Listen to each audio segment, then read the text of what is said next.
السلام عليكم ورحمة الله وبركاته، أهلا بكم معانا في فيديو. إن شاء الله النهاردة هتكلم عن سورة الهمزة.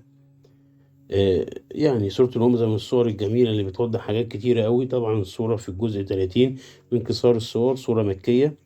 عدد آياتها 9 آيات.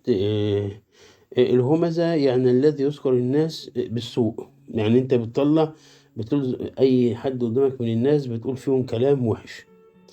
سبب نزولها إن كان في مجموعة من المشركين كانوا يلمزوا بالمسلمين أو بيقولوا أخبار سيئة عن المسلمين وكلام من ده. والأرجح اللي هو الوليد بن المغيرة وأمية بن خلف. وهم من سادات قريش، طبعا كانوا بيسوءوا المسلمين وكلام وألفاظ وي وي وي. فنزلت السورة في حقهم هم الاتنين طبعا. ويجب على أي مسلم أن يبتعد عن اللمز والعيب والطعن في الناس وأعراضهم والغيبة والنميمة.